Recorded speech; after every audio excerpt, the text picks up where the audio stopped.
Gas गिझरमुळे माझ्या जीवावर बेतले हा व्हिडिओ होता. किती व्ह्यू आले होते. नमस्कार मैत्रिणींनो. तर मी असा एक व्हिडिओ टाकला आणि त्या व्हिडिओमुळे माझा चॅनल मॉनिटाईज झाला.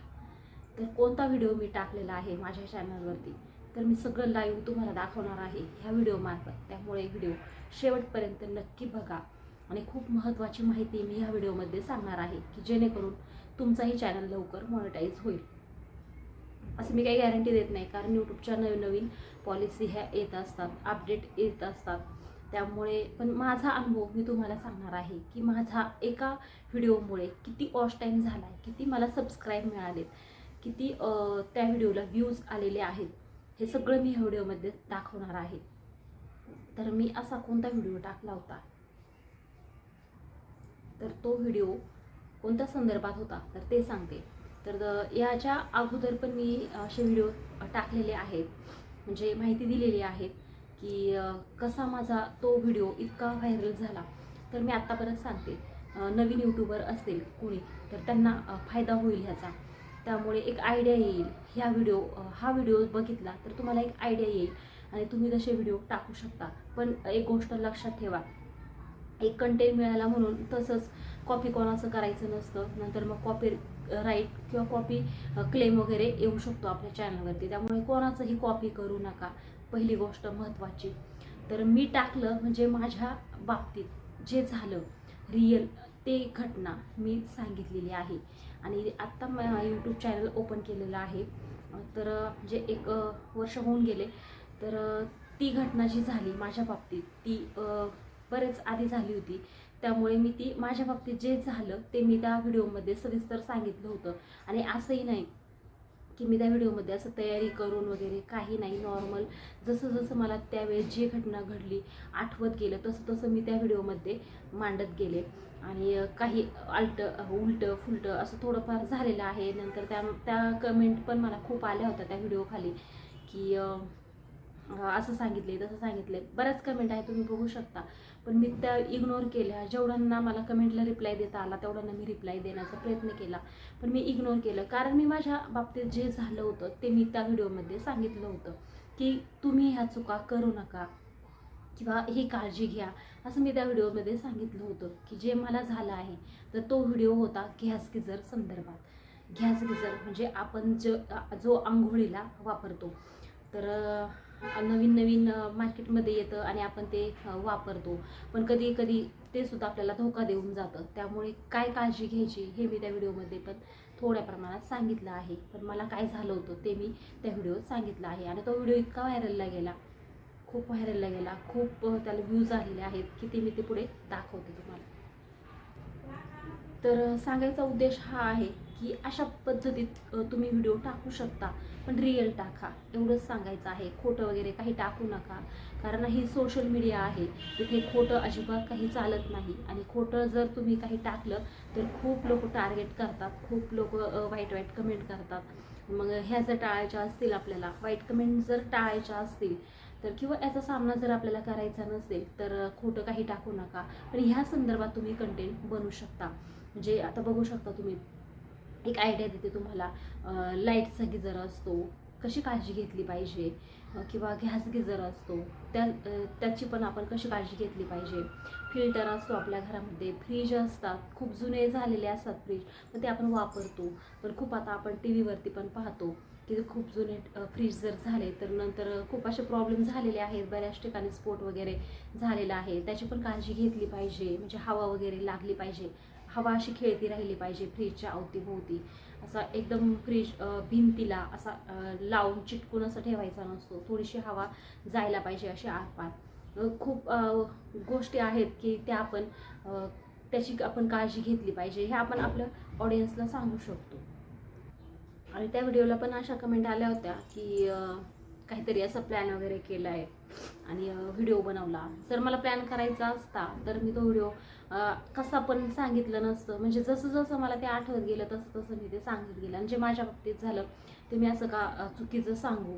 खरंच माझ्या जीवावर बेतली होती ती घटना, खूप वाईट अशी घटना झाली होती. थोडक्यात सांगते काय झालं होतं, बघू शकता तुम्ही तो व्हिडिओ, पण थोडक्यात सांगते. आंघोळीला गेले होते मी आणि रविवार होता, केस वगैरे धुवायचे होते. खूप जास्त वेळ माझी आंघोळ चालली होती आणि जास्त वेळ आंघोळ चालली, त्याच्यामुळे काय झालं, त्यातला जो कार्बन असतो गॅस गिझरमधला तो बाहेर आला आणि सगळा माझ्या शरीरात गेला. तर त्यामुळे मी बेशुद्ध झाले होते. आणि काय काळजी घ्यायची तर ते सांगितलं आहे त्याच्यामध्ये.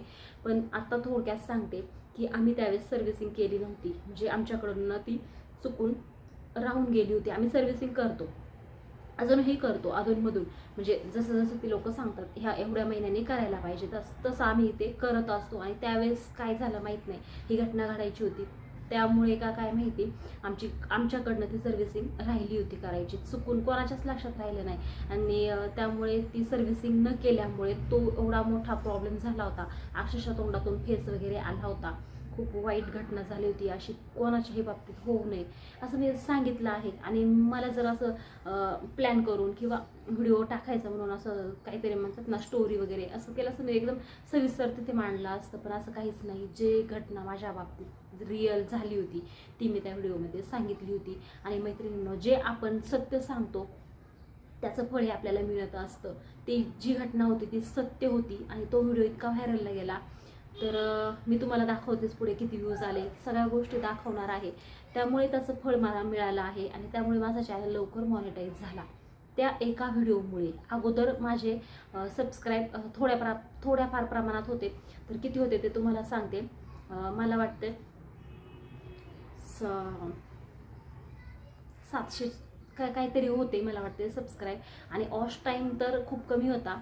तर ऑश टाईम मला वाटते 1,500च्या पुढे काहीतरी गेला असेल कदाचित, असं मला वाटतं. एवढं आठवत नाही आहे, पण असा वॉच टाईम झाला होता. आणि इथपर्यंत मी केलं होतं आणि तो व्हिडिओ असाच टाकून दिला. म्हटलं चला लोकांना थोडी मदत होईल ह्याच्यामुळे. ह्या अनुभव म्हणजे थोडक्यात हा व्हिडिओ जर पाहिला तर लोकांचं म्हणजे म्हणतात ना की आपल्या चला बाबा आपल्या पण घरामध्ये गॅस गिझर आहे, आपण सर्व्हिसिंग केली पाहिजे असं आपल्याला आठवण होती आणि आपण त्या गोष्टी करतो.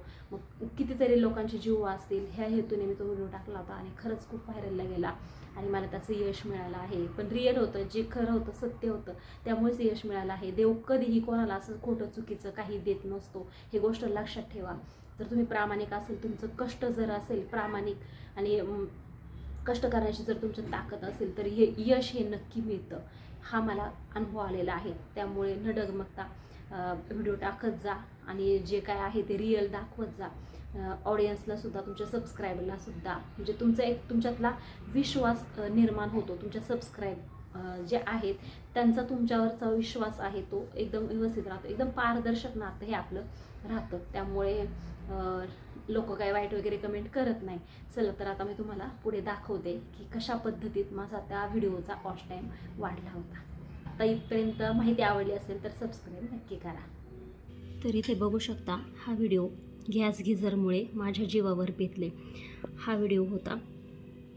तर ह्या व्हिडिओला किती व्ह्यू आले होते तर 61,830 व्ह्यूज आले होते त्यावेळेस. तर त्याचा वॉच टाईम किती आला आहे हे बघा, दाखवते 2,670. म्हणजे खूप झाला हा वॉच टाईम, खूप जास्त वॉच टाईम आला होता त्यावेळी हा मला. त्यानंतर एकच म्हणजे आता तुम्ही पाहिलं असेल की व्ह्यूज किती आले होते आणि वॉच टाईम किती आला होता एकाच व्हिडिओमुळे. आणि सबस्क्राईब बघू शकता तुम्ही, इथे 301 सबस्क्राईब आहे त्याच व्हिडिओला. 301 म्हणजे काहीतरी चांगलं असल्यामुळे किंवा रिअल माहिती दिल्यामुळे मला सबस्क्राईब एवढे आलेले आहेत. आणि इथे हे रेव्हेन्यू आहे 2 सेंट, म्हणजे काहीच नाही, कमी. हे डॉलरमध्ये पण येत नाही. 100 इथे जेव्हा 100 आकडा येतो तेव्हा $1 बनतो. तर हे 2 सेंट आहे, थोडेच आहे, कारण ह्या मॉनिटाईज झाल्यानंतर डॉलर बनतात हे सगळ्यांना माहीत आहे. म्हणजे हा मॉनिटाईजच्या टायमाला फक्त हे माझे वॉच टाईम वगैरे पकडलं होतं. तर तुमच्या लक्षात आलं असेल की माझ्या एका व्हिडिओमुळे मला किती जास्त वॉच टाईम मिळाला आणि किती व्ह्यूज आले होते. त्यामुळे निराश न होता आपल्या मेहनतीवर विश्वास ठेवायचा. फळ नक्कीच एक ना एक दिवस परमेश्वर देत असतो. तर माहिती आवडली असेल तर लाईक शेअर नक्की करा. धन्यवाद.